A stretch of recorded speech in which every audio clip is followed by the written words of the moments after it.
وزیر اعظم پاکستان عمران خان کا دورہ امریکہ ختم ہونے کے بعد ذرائع ابلاغ پر ملی جلی خبریں دیکھنے کو مل رہی ہیں۔ سب سے اہم بات یہ ہے کہ پاکستان اور امریکہ کے تعلقات کس کے مفاد میں ہیں؟ کیا پاکستان کو امریکہ کی دوستی سے آج تک کوئی فائدہ حاصل ہوا ہے؟ تاریخی شواہد یہی بتاتے ہیں کہ امریکہ سے جس کسی نے بھی دوستی کی وہ خسارے میں رہا ہے۔ یہی نظریہ پاکستان میں بھی پایا جاتا ہے، اور نہ صرف خسارہ بلکہ امریکی حمایت یافتہ دہشت گردی اور دہشت گرد گروہوں کی وجہ سے پاکستان نے بے پناہ نقصان برداشت کیا ہے، جس کا اعتراف کبھی بھی امریکی انتظامیہ نے اس طرح سے نہیں کیا ہے جس طرح حق تھا۔ اسی طرح دنیا کے کئی اور ممالک کی مثالیں ہمارے سامنے ہیں کہ جنہوں نے امریکہ کو اپنا دوست مان لیا ہے یا اپنے لیے مسیحا قرار دیا، وہ سب کے سب بدترین نقصان کا شکار رہے۔ ابھی تازہ ترین ہمارے عرب ممالک کے حالات کو ہی دیکھ لیجئے کہ امریکہ کی دوستی کے جھانسے میں آ کر تیل کی دولت امریکی سرکار کے لیے صرف کیے جا رہے ہیں۔ بہرحال یہاں تک پاکستان اور امریکہ کے تعلقات کی بات ہے تو واضح رہے کہ امریکہ نے تاریخ میں ایک مرتبہ نہیں بلکہ متعدد مرتبہ پاکستان کی پیٹھ میں خنجر گھونپا ہے۔ وزیر اعظم پاکستان عمران خان کا حالیہ دورہ تو پہلے ہی مشکوک ہو چکا ہے، کیونکہ اگر انگریزی روزنامہ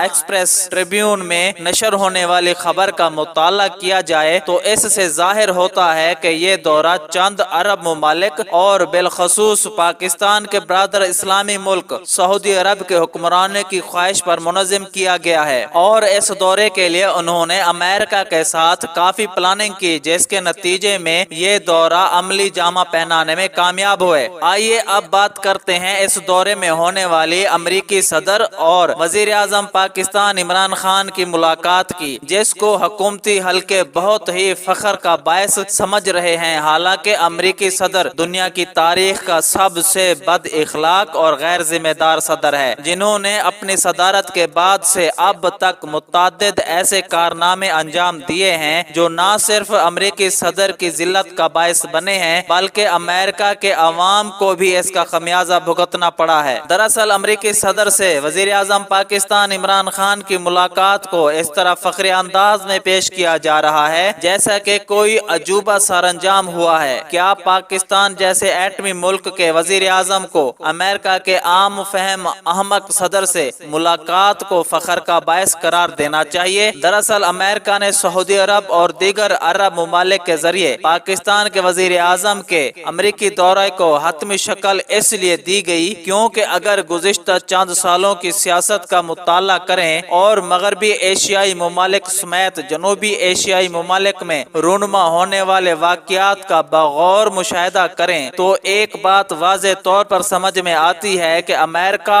اور اس کے عربی و غربی اتحادیوں کو ان خطوں میں اپنی پالیسیوں پر شدید ناکامی کا سامنا ہے۔ ایک طرف امریکہ اپنی طاقت کا بھرم قائم رکھنے کے لیے ایران جیسے ممالک کے خلاف بڑے بڑے دعوے کرتا ہے، لیکن ایک ہفتے کے اندر ہی ان دعووں میں کئی تبدیلیاں رونما ہو جاتی ہیں اور امریکہ اس قابل ہی نہیں رہتا کہ اپنے اعلانات پر عمل کرے یا کروا سکے۔ امریکہ کو ایران، شمالی کوریا اور شام سمیت لبنان میں موجود حزب اللہ اور فلسطین کے عوام اور مزاحمتی تحریک حماس کے سامنے گھٹنے ٹیکنے پڑے ہیں، لیکن افسوس کی بات یہ ہے کہ پاکستان جیسا بڑا اسلامی اور ایٹمی طاقت ملک امریکی صدر کے ساتھ وزیر اعظم کی ملاقات کو پاکستان کے لیے فخر محسوس کر رہا ہے۔ جیسا کہ کہا گیا ہے کہ گزشتہ چند سالوں میں فلسطین سے شام، لبنان، عراق، افغانستان اور خطے کے دیگر مقامات پر امریکی سیاست اور پالیسیاں ناکامی کا شکار ہو چکی ہیں اور پھر اب حالیہ دنوں بحرین میں امریکی سربراہی میں خطے کے لیے بالخصوص فلسطین کے سودے کے لیے پیش کردہ صدی کی ڈیل میں ناکامی کا شکار ہو چکی ہے، تو امریکہ مکمل طور پر خطے کی سیاست سے باہر نکلتا چلا جا رہا ہے۔ خاص طور پر فلسطینیوں کی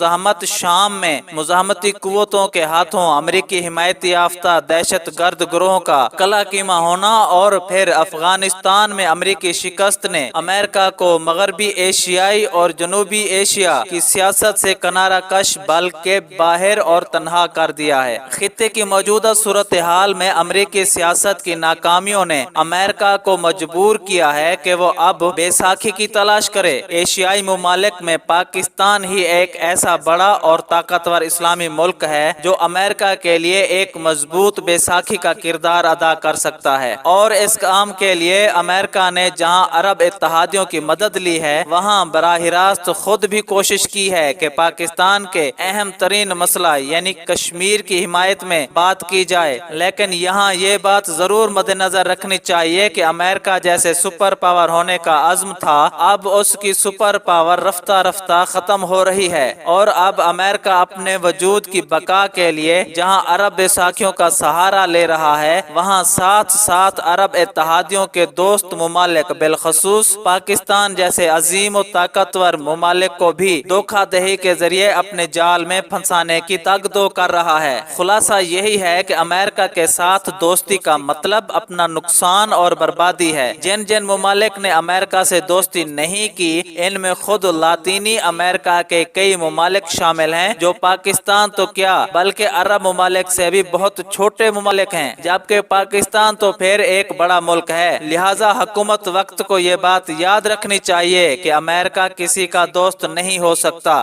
اور خاص طور پر امریکہ جو ہمیشہ پاکستان کے خلاف سازشوں میں مصروف عمل رہا ہے، وہ کسی طرح بھی پاکستان کا خیر خواہ نہیں ہو سکتا۔ پاکستان کے عوام کبھی بھی اپنے وطن عزیز کو امریکی بے ساکھی نہیں بننے دیں گے۔ امریکی ناپاک عزائم میں ایک ناپاک منصوبہ پاکستان کی مضبوط افواج کو بھی کمزور کرنا ہے۔ اس لیے اندرونی و بیرونی سطح پر امریکہ کئی ایک ایسے گروہ براہ راست مدد کر رہا ہے جو افواج پاکستان کو کمزور کرنے اور ان کے خلاف سازشوں میں مصروف ہیں۔ بس اب سوچنا یہ ہے کہ کہیں پاکستان امریکہ کے لیے بے ساکھی کا کردار تو ادا نہیں کرنے جا رہا، یا یہ کہ پاکستان کے نام نہاد عرب دوست پاکستان کو امریکہ کے لیے بے ساکھی تو نہیں بنا رہے۔